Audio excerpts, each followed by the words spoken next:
Hey, good morning. It's a very special day. It's a very special day because it's the birthday of someone very special to me. This is a hint. If anyone gets it, you get a prize. See if you can get whose birthday it is based on this. That means we have a lot more in common than you think.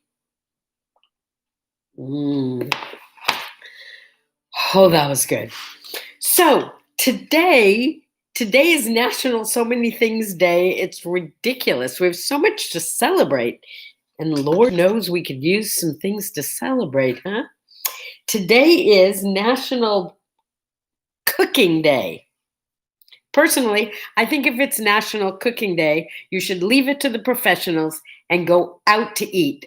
Well, in this day and age, order something out and go pick it up or have it delivered.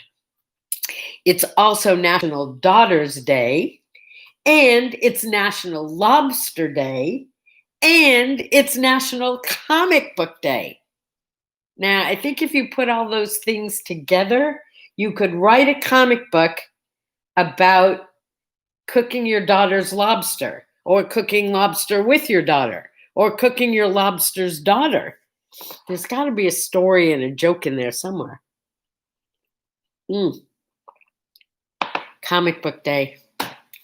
So I don't know about you guys. Maybe it's because I grew up with a bunch of boys. I was like a Superman comic-aholic. I remember the days we would wait. I may have this wrong, but I think like a new comic book came out every week. Is that possible?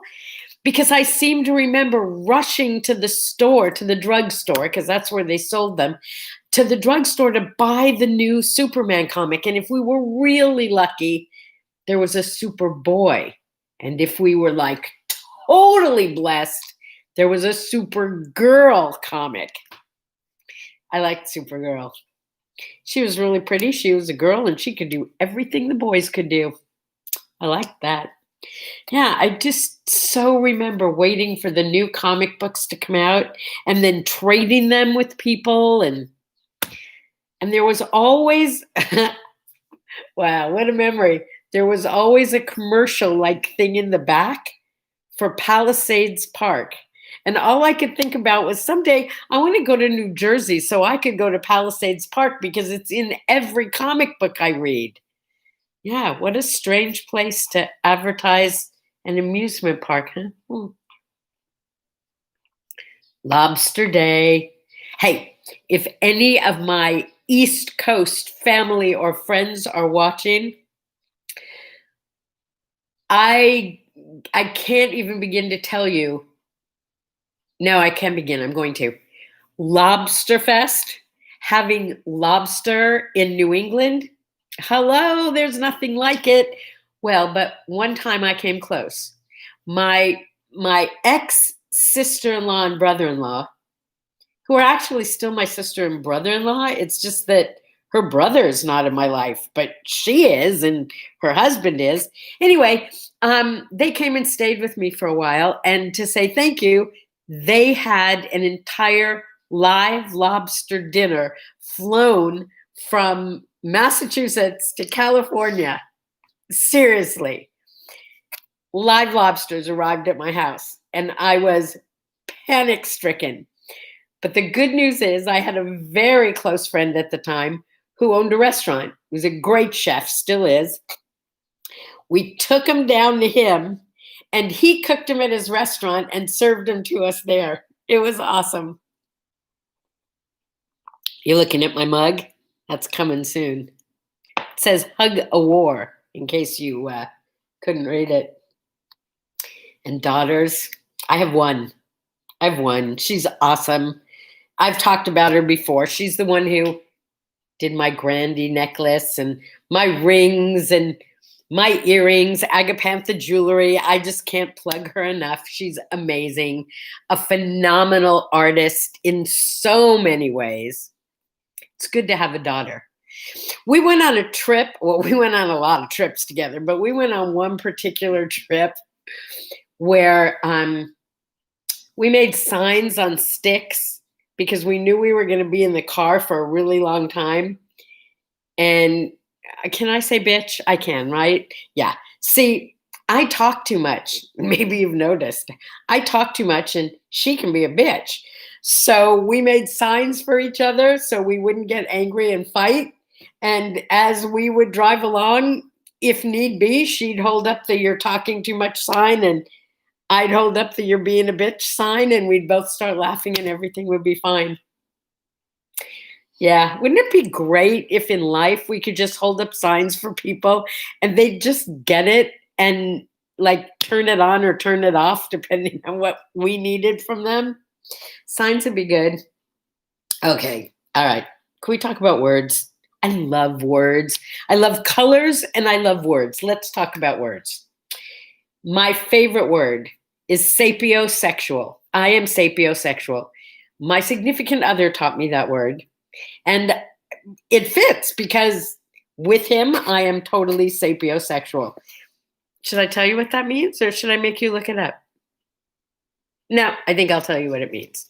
Sapiosexual means basically turned on by intelligence. Yeah, that's what it means. It means you are affected by people who are really, really smart. I love being around people who are really, really smart. So that's your word for today, sapiosexual. Do you have favorite words? I do. I love exacerbate. I love exacerbate. It's such a cool word. In fact, when I say it, it exacerbates my love for that word. Oh, look, I used it in a sentence. So if you have a favorite word that you think maybe not everybody is in love with or not everybody knows, share it with me and I'll share it here because I think words are so, it sounds like masturbate.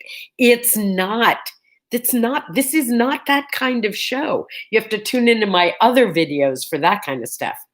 Exacerbate. Look it up. It's a good word. How about swearing? Speaking of which, right? So there are times when I have a garbage mouth. I have. Why do they call it a truck driver's mouth? Do they normally like use bad language? I don't know. But I grew up in a house where there was no cursing. In fact, the first time I heard my father swear, I think I was in college already. Now, that doesn't mean he didn't swear. It just meant he didn't swear around me. What can I say? Alan James, are you really Alan? Hi, thanks for being here. He or she says, sorry, I'm from Malta, so maybe my English is not so good. Oh no, your English is great. I got that right away. Where was I? See, I did that thing again where I like go off on a tangent and then forget where I was. Swear words. Yeah. So have you ever noticed that people who say they don't swear, they use other words instead, like, oh, fudge, or dag nabbit, or dang it, or oh, firecrackers. It's like, I'm sorry, but the intent is the same. So does it really matter what the word is that they use if the intent is behind it? I always found that hilarious, that these people who think they're so well-bred and I don't curse, make up curse words. They're still curse words, right?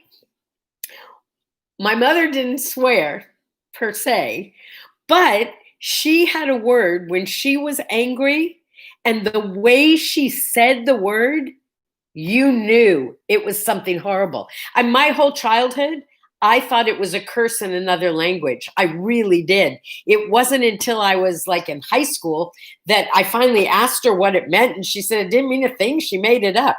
Whenever my mother got upset, she would say, are you ready for this? Shakreven sumalakuva. Doesn't that sound awful? Yeah, I mean, we'd stop doing whatever we were doing when we heard that word. That's for sure. So this is my request to you. If you're going to curse, curse for crying out loud. Don't make up swear words thinking you're being all dainty and delicate or you're being polite. It's just as bad if everybody knows what it is that you're saying. You're just saying it in a different language. Yeah. So don't do substitutes. Do the real thing. Real thing. Birthdays today. Today, although she died in, I think, like 1999, 2000 something, Juliet Prowse. We've talked about her here before because remember I told you when I did that Shop Television Network show, Juliet Prowse, the famous dancer, was one of the celebrities who would go shopping on Shop Television Network, where I was Sandye Stewart in the Family Fun Store. So because it's her birthday, I decided I would look her up because I was thinking about her. And I think I told you she was like the clumsiest person I had ever known. And it was so funny because she was famous for being a dancer, right? And what I found out was her legs were she was only 5'9", 5'8", 5'8". That is not that tall. I'm 4'10", so she wasn't even a whole foot taller than I. But her legs were 39 inches long. 39-inch legs. Whew. Okay, I don't admit this too often, but I'm going to tell you the truth right now. My inseam is 24 inches. Yeah, it's the truth. 24 inches. I have 24-inch legs. This woman, Juliet Prowse, had 39-inch legs. So when I say that her legs came up to here on me, I'm not joking. Juliet, here's to those legs. Seriously, 39 inches to my 24. If I had longer legs, and a forehead, I probably shouldn't do this, but I'm going to do it anyway. My son says I am not allowed to refer to this part of my body as a forehead. Other people have a forehead. I only have a two-head. Okay, you saw it. It was only for a second, but I have a two-head. My children have foreheads, but not me. If I had a forehead, a longer neck, and legs, I'd be like normal height. I wouldn't be 4'10". What can I say? I love being 4'10". Okay, so much for Juliet Prowse. I mean, those legs got her not just Frank Sinatra, but Elvis Presley. She did okay for herself. And by the way, somewhere, I'll have to go look for it. Wouldn't it be fun to share with you? I have videotape of me. Do you remember Soupy Sales? Of course you do. You have to remember Soupy Sales with Black Tooth and White Fang. Yeah, come on. Soupy Sales is the one who got thrown off television because he told the boys and girls at home to go into Daddy's pockets while Daddy was sleeping and pull out that green paper and mail it to Soupy. Yeah, you got thrown off television for that. He's the one who used to throw pies in everybody's face. Famous people would knock on his door. Frank Sinatra had a pie thrown in his face on national TV by Soupy Sales, right? Anyway, Soupy was on our show a few times, and I was very excited to meet Soupy Sales. And I have video of me doing the Soupy Shuffle. Wait, let me see if you can't really see what I'm doing. That's too bad, because I have video of me doing the Soupy Shuffle with Soupy Sales on one side of me and Juliet Prowse with her 39-inch legs on the other side. It is hilarious and one of my most treasured possessions, actually.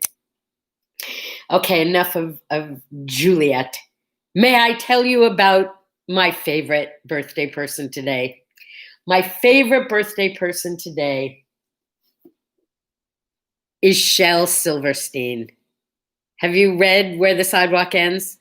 Where the Sidewalk Ends was my children's bedtime storybook. He wrote so many books. Don't Bump the Glump, Uncle Shelby's ABC book, which is a smut-filled ABC book, not for children for sure. But this one is The Giving Tree. It's so beautiful. Maybe I'll read it to you someday. This is what he looked like. Yeah, He was born in 1930, so it's not a surprise that he's not here anymore. I wish he was. His drawings are almost as much fun as he is. I have all of his books. I love this guy. Love, love, love Shel Silverstein. Let me share with you the reason for my mug. This was my children's favorite bedtime poem. By the way, most of his stuff is sick. It's like sick and crazy, which is why it was so appropriate for me to read to my children, because I'm kind of sick and crazy. But this one is just, can you see the picture? It's called Hug a War. I will not play at tug a war. I'd rather play at Hug a War, where everyone hugs instead of tugs, where everyone giggles and rolls on the rug, where everyone kisses and everyone grins and everyone cuddles and everyone wins. Okay, my second favorite, I'm just reading you two. My second favorite is called Boa Constrictor. This is more like what Shel Silverstein writes. Oh, I'm being eaten by a boa constrictor. A boa constrictor. A boa constrictor. I'm being eaten by a boa constrictor, and I don't like it one bit. Well, what do you know? It's nibbling my toe. Oh, gee, it's up to my knee. Oh, my, it's up to my thigh. Oh, fiddle, it's up to my middle. Oh, heck, it's up to my neck. Oh, dread, it's... I might have to share some more with you, but that's it for today of his books. But just because I love looking up interesting things, what I found out today was that he didn't write just books. He wrote songs. His name is Shel Silverstein. Shel Silverstein. You've got to read his stuff. You've got to. He's great. I could read Shel Silverstein books to you all day long. But here's what I found out about him. You know, the unicorn song and the somethingest of all was there'll be rats and cats and elephants, and sure as you're born, da-da-da-da-da-da was the unicorn. You know the unicorn song. He wrote that. That's one of the poems in his book. And he wrote A Boy Named Sue. Get out of here, really? Yes, he did. I looked it up, and there were like huge long lists of songs that he'd written. I couldn't even believe it. Did I write down some? He wrote A Boy Named Sue, sung by Johnny Cash. The Unicorn, sung by the Irish Rovers. Those are the only ones I wrote down. But oh my God, huge long list of songs. He's so awesome. Word for today. The word for today is wabi-sabi. Wabi-sabi. It's Japanese, and it's so perfect for this group because what it means is finding beauty in imperfections, embracing flaws. Nothing lasts, nothing is finished, nothing is perfect, except imperfection. Wabi-sabi. So listen, my wabi-sabi friends, from your wabi-sabi friend, go out there in the world and practice hug-a-war all day long. No tug-a-war, just hug-a-war. And I'll see you tomorrow. Bye-bye.